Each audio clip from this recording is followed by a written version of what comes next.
Selamat pagi, siang, sore, atau malam kepada Bu Cynthia yang terhormat. Kami dari kelompok 7 ingin mempresentasikan dari studi kasus yang telah dibagikan ke kelompok 7, yaitu case 6 yang berjudulnya Strategi AI untuk Keunggulan Operasional Meningkatkan Efisiensi dan Mendorong Profitabilitas Melalui Prediksi Berbasis Data. Oke, next. Untuk Ringkasan eksekutif ini akan dijelaskan oleh rekan saya. untuk slide pertama ringkasan eksekutif. Jadi yang pertama ada masalah biaya operasional yang signifikan dan fluktuatif seperti energi, logistik, dan bahan baku menggerus margin keuntungan kita. Solusi yang diusulkan adalah mengimplementasikan model AI untuk memprediksi variabel-variabel biaya kunci. Hal ini memungkinkan kita untuk membuat keputusan operasional yang lebih cerdas dan proaktif. Yang poin ketiga, hasil yang diharapkan adalah potensi pengurangan biaya operasional sebesar 10-15% pada area target, memberikan return of investment yang signifikan dan keunggulan kompetitif jangka panjang. Untuk slide selanjutnya, kita mengambil studi kasus eh, City of London Water. Konteksnya adalah perusahaan utilitas air menghadapi tantangan di mana 30% dari total biaya operasional langsung mereka adalah tagihan listrik. Implikasinya adalah kehilangan peluang penghematan yang signifikan setiap hari karena tidak dapat memprediksi kapan waktu termurah untuk mengkonsumsi energi. Ini adalah masalah yang kita hadapi dalam bentuk yang berbeda di seluruh garis bisnis kita. Untuk slide selanjutnya, teman saya akan membacakannya. Oke, di sini saya akan menjelaskan AI model Canvas. Saya akan menyebutkan dari per kolom dan per barisnya.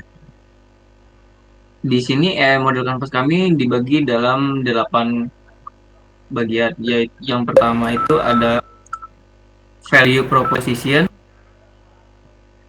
Di value proposition itu disebutkan apa tujuan utama proyek ini dan masalah apa yang ingin diselesaikan. Yang kolom keduanya itu ada prediction.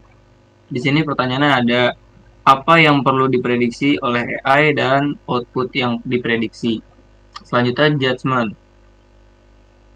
Penilaian keputusan apa yang akan dibuat berdasarkan prediksi dan keputusan spesifik.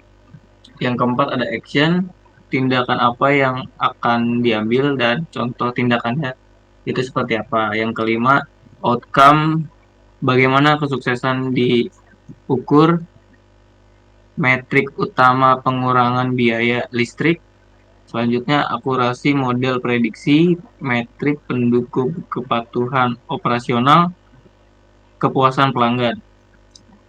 Selanjutnya ada yang ketujuh, input data. Di sini input data kami ada data yang dibutuhkan AI untuk membuat prediksi secara real time dan operasional. Yang kedelapan ada feedback. Isinya adalah bagaimana cara meningkatkan performa AI dari waktu ke waktu, perbandingan prediksi versus aktual. Yang ketiga, analisis kegagalan prediksi. Jadi di situ udah terjawab semua. Kerangka kerja kerangka kerja solusinya itu ada AI model Canvas, yaitu merancang solusi yang tepat sasaran. Kami menggunakan AI model Canvas untuk memastikan solusi kami fokus pada nilai bisnis. Kerangka ini mengubah AI dari proyek teknologi menjadi inisiatif bisnis yang terukur. Ini ada mekanisme solusi dari data menjadi keputusan. Bagaimana cara kerjanya di lapangan itu ada 5. Kami yang pertama ada input data, yaitu model AI menganalisis data, histori harga, pola cuaca, dan permintaan. Yang kedua ada proses prediksi AI. Predik AI menghasilkan prediksi harga untuk setiap jam dalam 24 jam berikutnya. Yang ketiga ada rekomendasi, yaitu sistem secara otomatis merekomendasikan jadwal operasional yang paling lambat, paling hemat biaya, misalnya pompa volume maksimal antara pukul 2 sampai pukul 4. Yang keempat ada keputusan manusia, yaitu tim operasi memvalidasi rekomendasi, memastikan semua standar keamanan dan kualitas layanan terpenuhi. Yang kelima ada aksi dan penghematan. Di sini jadwal yang dioptimalkan dijalankan menghasilkan penghematan biaya langsung. Next. Selanjutnya akan dijelaskan oleh rekan saya. Berikut ini adalah pola penerapan di perusahaan kita. Yang pertama adalah memprediksi harga listrik untuk optimasi jadwal pompa. Yang kedua memprediksi harga bahan baku untuk optimasi jadwal pembelian. Yang ketiga memprediksi permintaan air untuk manajemen reservoir.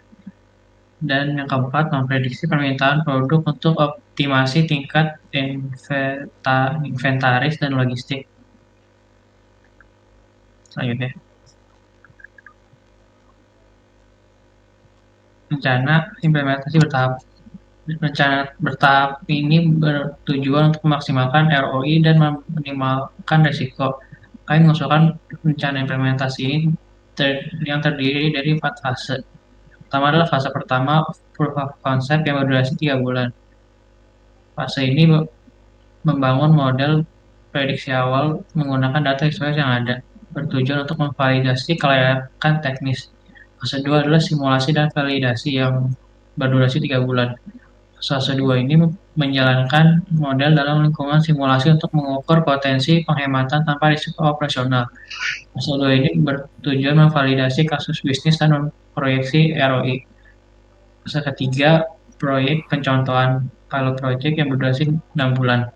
Fase ketiga ini mengimplementasikan solusi pada satu lini bisnis atau area operasional terpilih, bertujuan menguji efektivitas di dunia nyata dan penyempurnaan alur kerja. Fase keempat, peningkatan berkelanjutan. Fase keempat ini mengintegrasikan sumber data baru dan melatih ulang model secara berkala untuk akurasi yang lebih tinggi. Sekian presentasi dari kami. Oke.